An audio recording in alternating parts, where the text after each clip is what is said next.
하셨으면 아멘. 같이 한번 한 목소리로 읽겠습니다. 내가 기뻐하는 금식은 흉악의 결박을 풀어주며 멍에의 줄을 끌어주며 압제당하는 자를 자유하게 하며 모든 멍에를 꺾는 것이 아니겠느냐. 또 줄인 자에게 내 양식을 나누어 주며 유리하는 빈민을 집에 들이며 헐벗은 자를 보면 입히며 또 내 고륙을 피하여 스스로 숨지 아니하는 것이 아니겠느냐. 그리하면 내 빛이 새벽같이 비칠 것이며 내 치유가 급속할 것이며 내 공의가 내 앞에 행하고 여호와의 영광이 내 뒤에 호위하리니 내가 부를 때에는 나 여호와가 응답하겠고 내가 부르짖을 때에는 내가 여기 있다 하리라. 만일 내가 너희 중에서 멍에와 손가락질과 허망한 말을 제하여 버리고 줄인 자에게 내 심정이 동하며 괴로워하는 자의 심정을 만족하게 하면 내 빛이 흑암 중에서 떠올라 내 어둠이 낮과 같이 될 것이며 여호와가 너를 항상 인도하여 메마른 곳에서도 내 영혼을 만족하게 하며 내 뼈를 견고하게 하리니 너는 물된 동산 같겠고 물이 끊어지지 아니하는 샘 같을 것이라. 내게서 날짜들이 오래 황폐한 곳들을 다시 세울 것이며 너는 역대에 파괴된 기초를 쌓으리니 너를 일컬어 무너진 데를 보수하는 자라 할 것이며 길을 수축하여 거할 곳이 되게 하는 자라 하리라. 아멘. 2025년이 벌써 열흘이 지나갔습니다. 지나간 시간을 돌이켜보는 순간에도 내게 주어진 현재라고 하는 시간은 계속해서 지나가 버리고 있습니다. 시간은요, 아무것 하지 않아도 아무렇지도 않게 그냥 지나가 버립니다.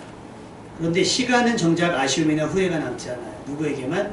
그 시간을 살아가는 우리들에게만 아쉬움과 후회가 남게 됩니다. 그래서 우리에게는 주어진 시간이 매우 귀합니다. 우리가 사는 오늘이 어제 죽은 이가 그토록 살고 싶어 했던 내일이라고 하는 말이 있잖아요.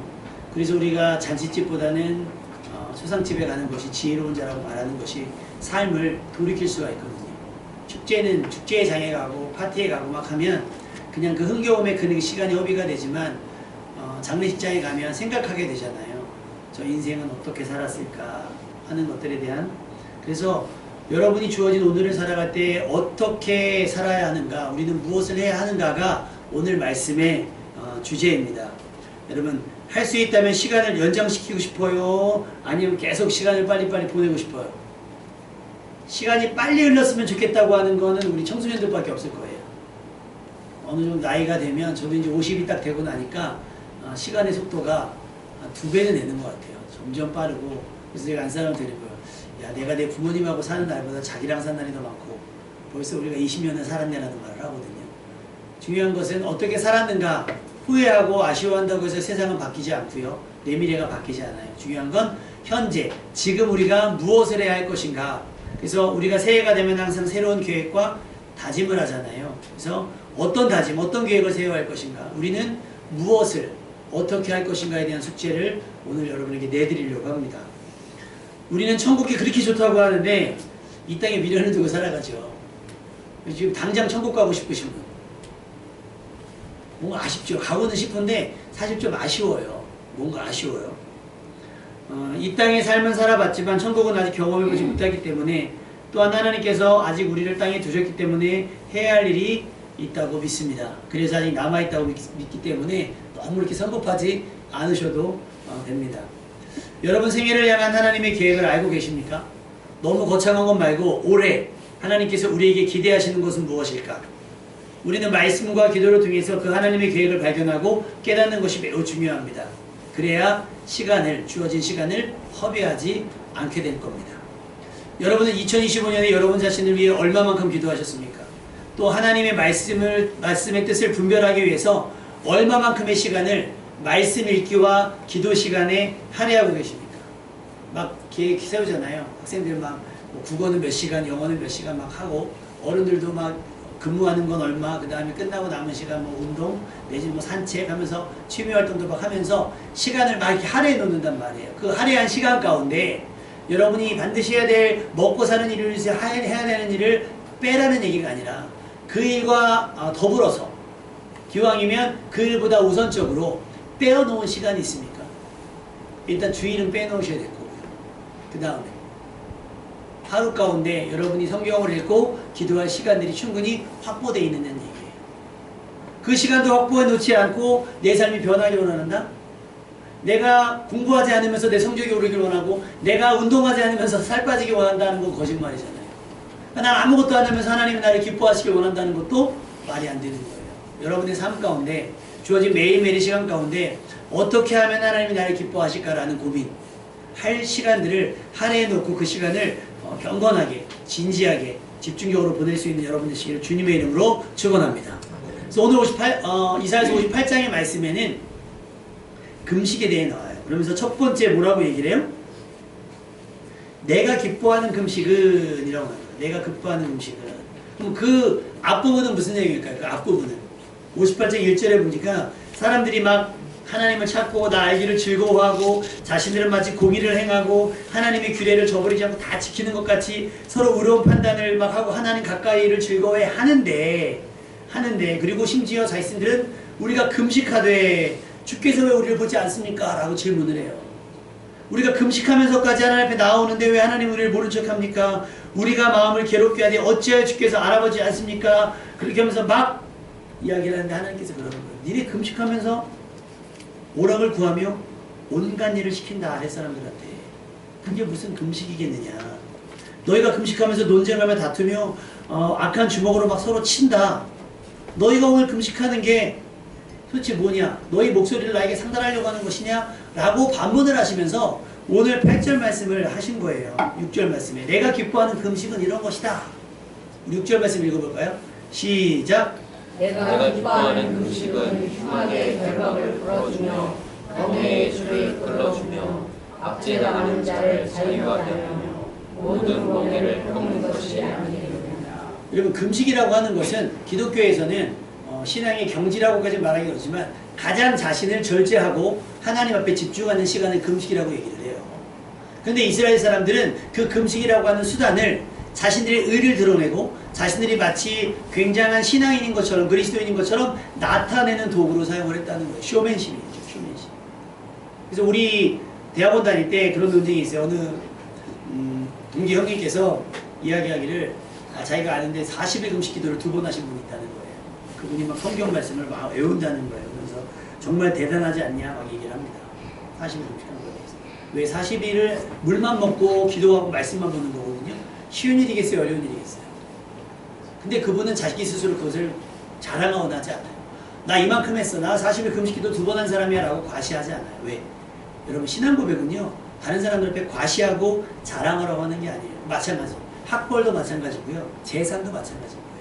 하나님 앞에서 많이 배운 것, 많이 배운다 할지라도 하나님의 미련한 것보다 못해요.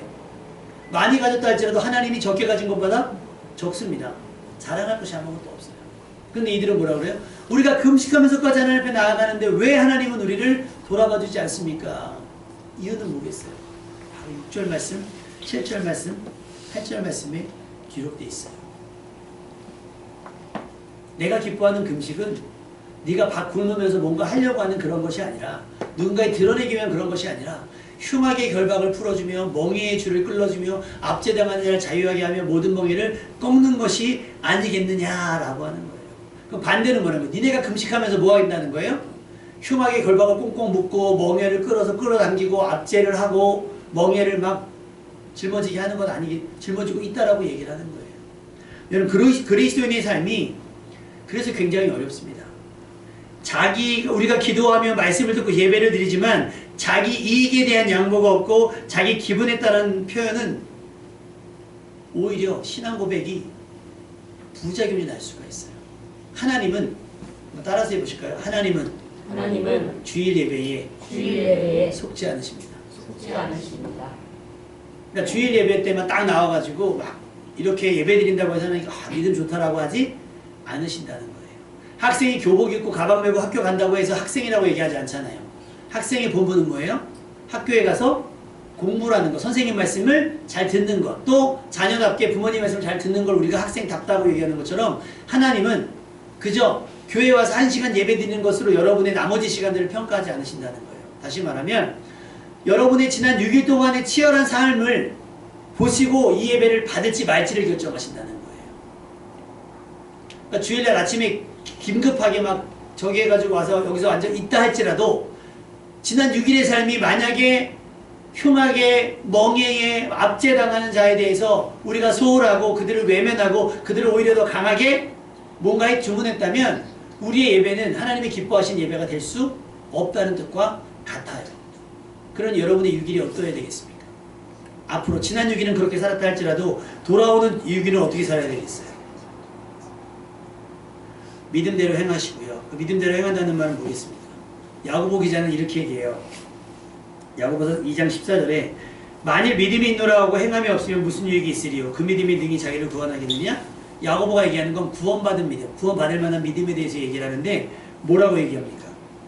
만일 형제나 자매가 헐벗고 일용한 양식이 없는데 너희 중에 누구든지 그에게 이르되 평안히 가라 덥게 하라 배부르게 하며 그 몸에 쓸 것을 주지 아니하면 무슨 유익이 있으리요? 이와 같이 행함이 없는 믿음은 그 자체가 죽은 것이라. 여러분 지난 한 주간 굉장히 추웠죠. 어제 볼 일이 잠깐 있어서 어디 다녀오는 길에 차가 갑자기 고속도로에서 울컥울컥 하는 거예요. 속도가 안 나요. 악셀레를 밟아도 속도가 안 나요. 예전에 기억이 났어요. 교회 앞에서 우회전하는데 차가 푹 하고 시동이 꺼진 적이 있어요. 갑자기. 그것도 겨울에. 그래서 차를 갓길에 대고서 카센터에 전화를 했어요. 차가 이렇게 막 악셀을 밟아 안 나고 울컥울컥 합니다 했더니 요즘 날씨가 추워서 경유차가 언대요. 경유가 얼어서 이게 이제 못 먹는 거예요. 근데 어떻게 집까지는 와야 될 거 아니에요. 근데 고속도로 순찰대가 뒤에 왔어요. 어우 얼마나 여러분 제가 안심을 했겠습니까? 그랬더니 왜 그러냐고. 아 지금 차가 안 나간다는 거예요. 빨리 저기 견인차 부르라는 거예요. 아니 차가 아예 안 가는 건 아니고 속도가 안 나서 물어봤더니 경유가 얼어서 그렇다는 거예요. 아 그러면 얼른 여기 고속도로를 나가시라는 거예요. 자기들이 뒤에서 카바를 해줄 테니까 나가라는 거예요. 나는 나가면 뭔가 도와주는 줄 알았어요. 그 인도를 받아 나갔어요. 이렇게 뒤에 막아주고 개인신이 차 버거버거거리는 차를 나왔어요. 나왔는데 시골에 그런 시골이 없어요. 슈퍼마켓커녕 뭐 아무것도 없어요. 그러더니 나오더니 우리 뒤에 안 오고 옆길로 가요. 그래서 내가 얼른 세웠어요. 혹시 여기 카센터가 있습니까? 했더니 자기들도 모른대. 그러니까 요는 뭐냐면 왜 고속도로를 막고 있냐. 빨리 나가라는 거예요. 그게 그분들의 직업적 윤리일 수 있을 거예요. 그런데 막 영하 10도에 날씨 추운데 차가 막 벌컥거리고 막 애들도 태워 타고 있으면 본인들이 뭐 아는 방법 같은 거 조치들이 좀 있었어야 그 사람들이 그게 조치잖아요. 야고보서 말씀은 똑같아요. 막 굶주린 애한테 가서 배고프면 뭐 좀 먹지 그래. 그럼 이게 말이 돼요? 말이 안 되잖아요. 먹을 게 없어서 굶는 사람한테 배고프면 좀 뭐 좀 먹어 사서 먹어. 똑같은 거예요. 야 너 그러다 감기 걸리겠다 좀 따뜻하게 입지. 이런 거란 말이죠. 예전에 우리 교회를 보고 어떤 분이 하신 얘기가 있는데 왜 저 교회는 십자가가 없지? 십자가가 없지. 그분도 권사님이시래요. 십자가가 없지. 왜 없겠어요? 십자가는 많죠. 근데 우리 교회 왜 십자가가 없을까? 교회를 개척하는 돈을 다 썼거든요. 십자가를 세울 돈이 일단 없었고 예산이 없었고 그 다음에 주상복합이라 걸 데가 없어요. 그러면 야, 저 교회 이상해가 아니잖아요. 저 교회는 왜 십자가가 없을까? 와서 물어보든가. 구원받을 만한 믿음이라는 건 그런 거예요. 어떤 문제를 당한 사람한테 그러면 큰일 나. 왜 그렇게 했어? 왜 이렇게 안 했어? 라고 막 얘기하는 것이 아니라 그렇게 하지 않을 수 있도록 굶주렸다면 먹을 수 있도록 헐벗었다면 입을 수 있도록 피곤하다면 잘 수 있도록 뭔가를 조치해주는 사람이 구원받은 믿음이라는 거예요. 할렐루야. 여러분에게 이런 믿음이 있기를 주님의 이름으로 축원합니다. 우리 교회도 그동안 그런 도움을 받아왔고 2025년은 우리 교회가 이제는 야고보서에 살아있는 믿음, 죽은 믿음이 아니라 살아있는 믿음의 교회가 되기를 주님의 이름으로 축원합니다. 행함이 있으면 좋겠어요. 그러니까 이 하나님께서 기뻐하시는 금식은 뭐예요? 흉악의 결박을 풀어주는 거예요. 주인은 주일날 일하고 주인은 고상하게 성경 지키고 교회 예배하러 가고 일하는 사람들은 뭐예요? 일 시키고 하지 말고 그들은 주일도 싫어하는 거예요. 일하는 나기도 싫어하는 거예요. 안식일을 기억해서 거룩히 지키라는 그런 거예요. 그런데 너희는 그냥 막 길거리에서 기도하고 막 이런 걸 좋아하면서 주변에 굶주린 사람, 헐벗은 사람, 병든 사람 이런 사람들을 소외시키고 외면시키고 오히려 교회 오는 것을 반대하고 거절한다는 거예요. 어렵습니다. 갈라디아서는 이렇게 우리에게 얘기하고 있어요. 갈라디아서 6장 2절에 너희가 짐을 서로 지라 그리하여 그리스도의 법을 성취하라. 이게 뭐겠어요? 교회가 사명 그렇게 얘기하는데 사명을 다른 두 글자로 뭐라 그러겠어요? 사랑입니다. 아멘? 사랑은 뭐예요? 연인들끼리 콩닥콩닥 하는 게 사랑이 아니라 도와주고 베푸는 거예요. 잠언 19장 17절 가난한 자를 불쌍히 여기는 것은 여호와께 구워드리는 것이니 그의 선행을 그에게 갚아주시리라. 할렐루야. 이것이 하나님께서 우리에게 2025년에 기대하는 삶인 줄로 믿습니다. 가난한 사람을 불쌍히 여기는 것, 어려운 사람을 안타까워하는 것, 공정하지 못한 재판, 자신들의 이익과 만족을 위한 불의와 불법을 그치는 것, 경제적인 어려움에 있는 이들을 자유롭게 하고 불평등 또는 부담함을 해결하라고 하는 말씀이에요. 수고하고 무거운 짐은 짊어진 사람의 몫으로 그냥 하는 것이 아니라 여러분이 여유가 좀 있다면, 여러분이 시간이 된다면 그 짐을 같이 짊어주라는 거예요. 아까 갈라디아서 말씀하신 것처럼 너희는 짐을 서로 지라. 그래서 그 사람이 이 상황들을 버텨낼 수 있도록 조금의 약간의 힘을 좀 도와주라는 거예요. 그것이 하나님께서 우리에게 주시는 명령입니다.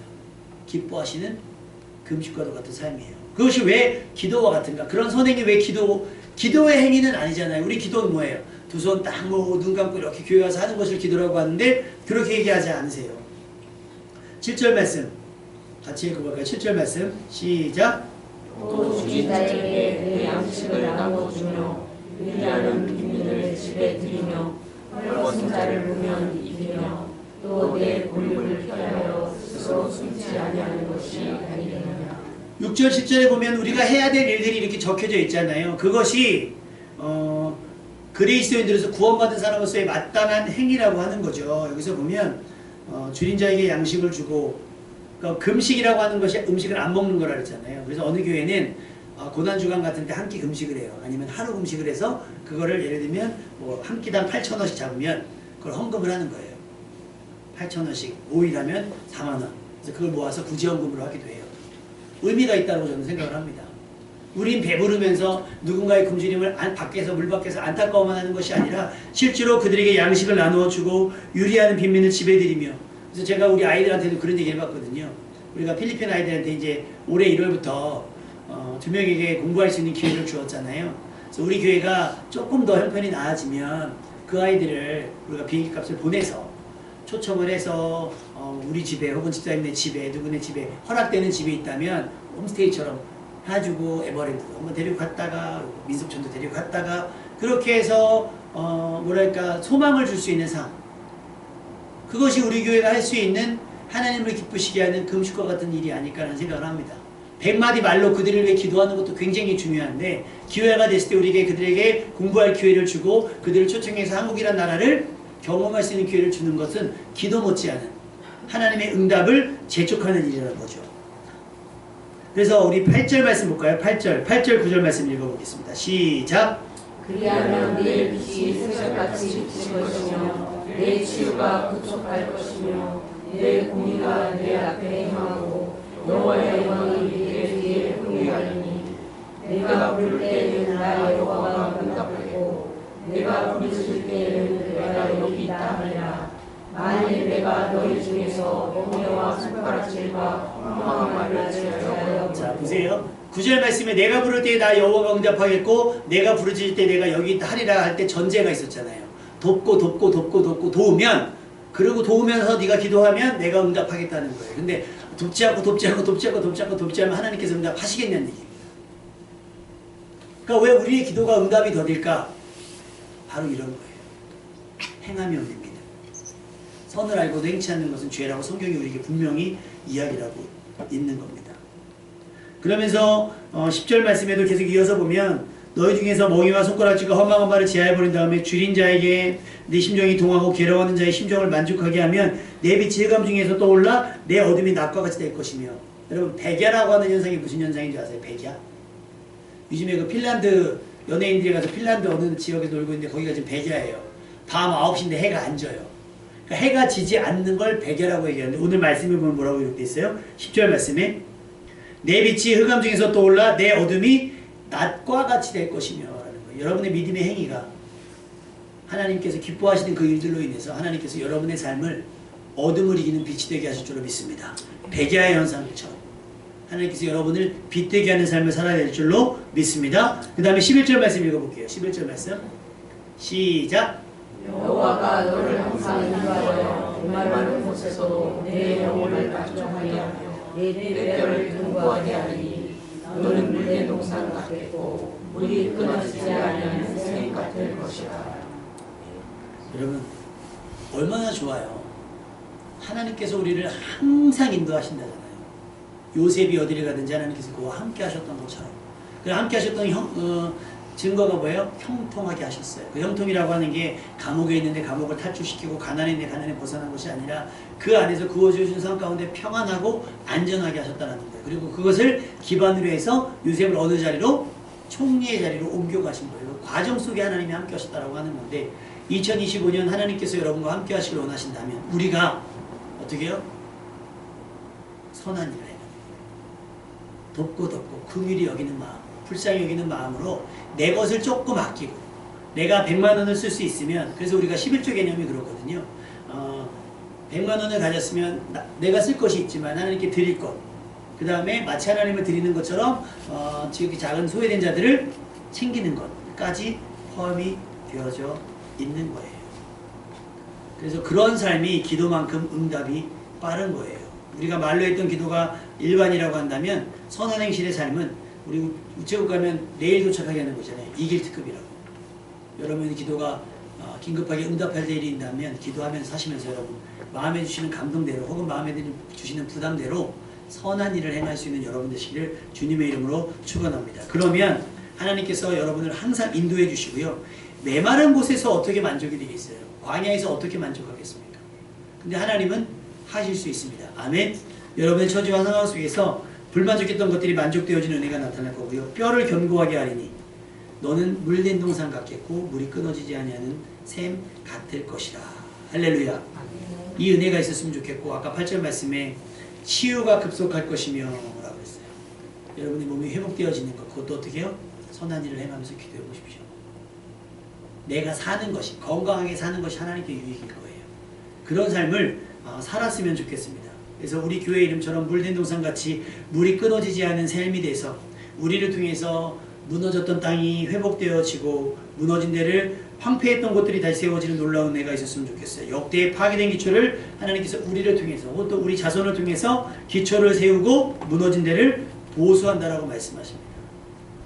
여러분의 삶이 그 회복의 기점이 될 수 있기를 주님의 이름으로 축원합니다. 히브리서 13장 16절에 오직 선을 행함과 서로 나눠주기를 잊지 말라. 하나님은 이 같은 제사를 기뻐하시느니라. 이걸 아예 제사로 규명하셨어요. 제사.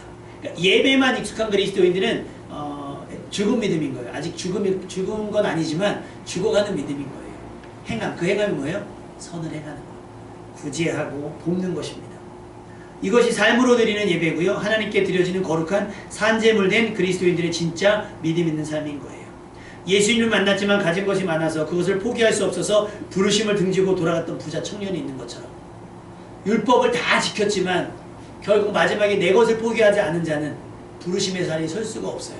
구원은 받을 수 있을지 몰라요. 그러나 하나님 앞에 쓰임받을 수는 없다는 얘기예요. 여러분이 구원받고 그 구원받은 은혜로 말미암아 하나님께 쓰임받고 싶다고 한다면 여러분의 삶을 내어드리는 거예요. 그러면 하나님께서 복을 내리실 줄로 믿습니다. 그렇게 우리의 2025년은 진짜 물된 동산 되기를 소망합니다. 어떤 상황에서도 물이 끊어지지 않는 모두가 와서 먹고 마시며 쉬며 새 힘을 얻는 그런 물된 동산. 지금 당장은 아니더라도 나와 내 집, 내 자녀들을 통해 하나님께서 이 땅을 회복시켜 주실 것을 믿습니다. 우리의 믿음이 그 회복의 기초가 되고 부흥의 시초가 되기를 소망합니다. 우리 갈라디아서 6장 9절 말씀 한번 읽어볼까요? 갈라디아서 6장 9절.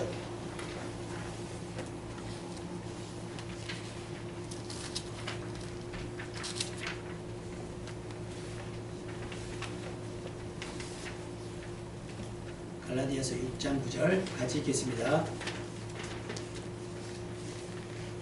시작. 우리가 선을 행하되 낙심하지 말지니 포기하지 아니하면 때가 이르매 거두리라. 아멘. 낙심할 수도 있다는 거예요. 선을 행하되 내게 대한 응답은 더디고 내게 일어난 선한 일들이 없어져서 지칠 수도 있다는 거예요. 그런데 뭐하지 않으면, 낙심하지 않고 포기하지 않으면 때가 되면 어떻게요? 거두는데 얼만큼 거두는 줄 아세요? 우리 잠언 19장 17절. 잠언 19장 17절. 이것만 읽고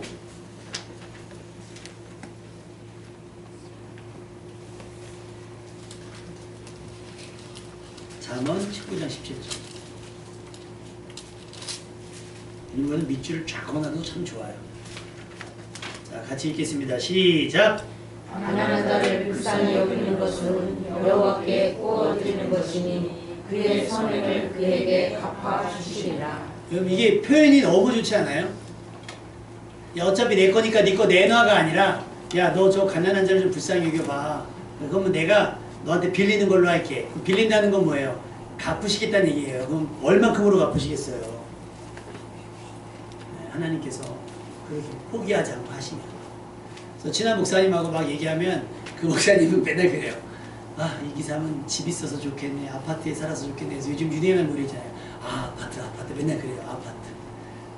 근데 그 친구는 교회가 건물이 커요. 사택에 살고. 교인들도 우리보다 많아요. 그러면서 이제 우리는 또 그러죠. 아파트에 사는 목사님들은 또 그 얘기를 해요. 아, 우리도 저기 눈 오면 쓸 수 있는 마당 있는 교회 있었으면 좋겠다. 막 그런 얘기를 해요. 그러면서 맨날 그 일하러 가면서 저희 교회를 막 찍고 가요. 근데 아, 그냥 가지 말고 와서 좀 들려서 기도하고 가. 그러면 아, 오늘은 1억만 넣고 갈게. 그래서 맨날 그래요. 제가 또 답장 보내죠. 어디다 뒀어? 아직도 1억이 없어. 못 찾아줬어. 내가 막 그러거든요. 농담이라도 그렇게 서로 위로가 될 수 있고 서로 힘이 될 수 있고 격려가 될 수 있는 삶이 되었으면 좋겠습니다. 그래서 여러분 주변에 가난한 사람 모이는 것이 여러분이 복받을 수 있는 큰 기회입니다. 여러분이 자꾸 여러분의 레이더에만 어려운 사람들이 자꾸 보여지고 막 괜히 부담되고 내가 도와야 될 것 같아 막 이런 생각이 들면 하나님께서 갚으시려고 하는 선한 의도세요. 그러면 모두에게는 전 하나님께서 즐겁게 헌신하는 여러분 되시길 주님의 이름으로 축원합니다.